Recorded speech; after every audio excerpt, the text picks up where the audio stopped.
Your brain is the most powerful weapon in the world. Once you put away your phones and your computers and all that we have nowadays, yeah, it's great. We're up to date.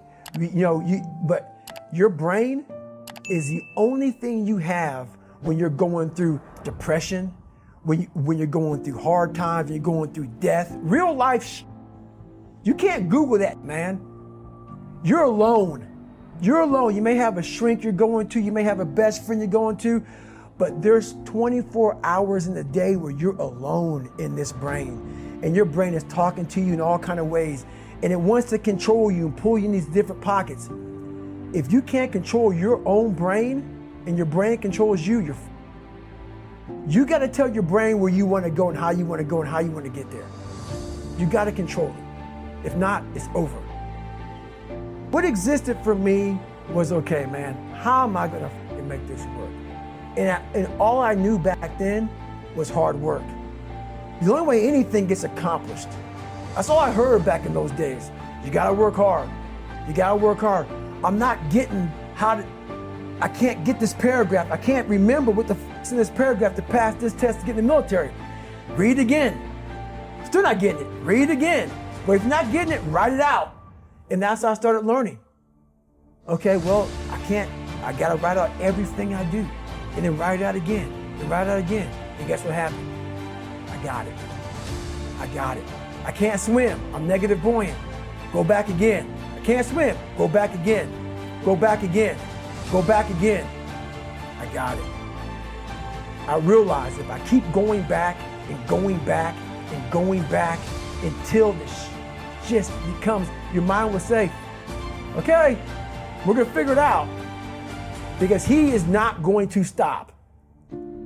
It's not like I'm gonna try one more time. No, it's just like alarm clock goes off, boop, we're going back. I can't read right, we're going back. I gave myself no way out, and my mind realized that. They said, okay, we're gonna adapt and overcome now. Like a lot of people say, trying hard. Your mind knows, man. It knows this guy's bull. This guy's lying. There's no truth behind it.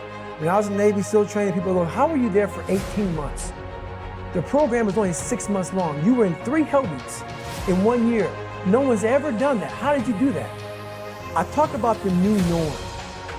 When I lived in a $7 a month place when I was growing up for a short period of time, I loved it. I didn't know any different. That was my norm. Once we moved out of that place and moved to a $236 a month place, I was like, I never want to go back to that little piece of. But if you go back to that $7 a month place and you realize this is where I live, this is all I got. Your mind says, Roger that, this is home. So when I was going through Navy SEAL training for 18 months and going back through all the hard parts over and over again, I told myself after the first time, I knew it was gonna be a long journey there. My body was breaking down. It was just how it was going on. I said, you know what, this is my new norm. So my mind said, it's like going to work. Like you go to work and put your suit and tie on, I go into suffering every day. Every day, suffering, being broken, duct taping my feet up, stress fractures, shin splints, being broken. This is my new norm. And your mind says, if we're not broken, this ain't normal. We gotta be broken. So then your mind starts to get tougher and tougher and more callous. People, how did you run on broken feet? Broken shins. My mind knew this is how we operate. We're in Navy SEAL training. This is what we are. I became hell. And that became my new norm. I gave myself no way out. There was nothing outside these walls of hell. Nothing. I loved God, but for a short period of time, I became the devil because that was hell. I became the boss, the owner, the CEO of Navy SEAL training. That was my mindset. And that's how you get through things. You immerse yourself in wherever it is, you become that. You become that and give yourself no way. When I was 297 pounds and I was fat as hell trying to be a Navy SEAL, the scariest thing in the world to me, even to this day, was that could have been the rest of my life. I thought then I was trying hard. That's the scariest thing in the world. I thought then 297 pound, working for Ecolab, spraying for cockroaches, making $1,000 a month. I thought that was me at my 100% potential. Come to find out, a few years later, I wasn't anywhere near that. 106 pounds less, graduated Navy SEAL training, went on to do all these other things. Looking back on that, that was me trying hard. That's why people gotta understand, what is in us, we have no idea until we start trying hard. And I mean really trying hard, where you're obsessed with, hey, this is my new norm. My new norm is that, wow, this isn't always fun. It's not always meant to be fun. And that's when you know you're trying hard. People hear my story and think this guy is sadistic. I realized how the brain works. I figured out how the brain works. I'm a scared kid, and that's what gives me so much power. I had no foundation, and I built this off of just researching the mind. The feeling you get is basically invincibility. You realize that you can't do it all the time. When you need to do it, I know I can go to a place that I can live in. And when you know that you can run on broken legs, and you can do certain things that a lot of people can do, but they're not willing to do, this power, this sympathetic nervous system of fight or flight, and you're fighting. It gives you this charge of energy of when you're sitting there at 3:30, 4 o'clock in the morning, and you're duct taping your feet up because you're broken, and you're doing it by yourself, and you're going through arguably one of the hardest training in the world. And these guys, most of them are healthy, and they're going through it broken, and you're already at a disadvantage, but you're still there. You can feed into that and tap into that for a lot of power. But if you look at it, well, I'm broken, man. Like, I'm not gonna make it. But if you look at it as, man, I'm broken and I'm still here. And I'm fighting, and I'm gonna find a way to get through this, because I have no other place to go. It gives you a lot of power.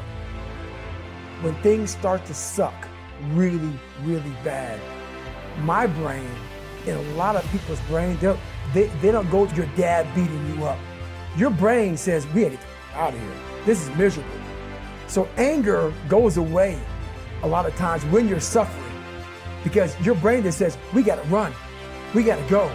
So that anger is not popping up saying, oh, I wanna show them, I wanna show those people. No, there has to be a much deeper. When I say deeper, it has to be down to mineral soil. It has to be down to that nice mineral soil where nothing can burn. You can't burn dirt. So it has to be down that low, that literally is something in you that's at the core of your soul. But you don't find it unless you spend a lot of time with what you want to be in life. I can't give that to you. You can't give it to somebody. When you find your true passion in life, and my passion for me was like, oh, I want to be I didn't give Navy SEALs. I don't give a shit. I want to serve my country. I want to be someone that I'm proud of. I want to look at myself in the mirror because I was so disappointed. That accountability mirror I talk about, I was so disappointed in what I saw every day. I wanted everybody to love David Goggins. And a lot of people did. I didn't love myself. But I knew a lot of us want to find peace first. So people say, man, you always talk about this suffering and pain. I'm at peace right now because I went through that. You don't find peace first.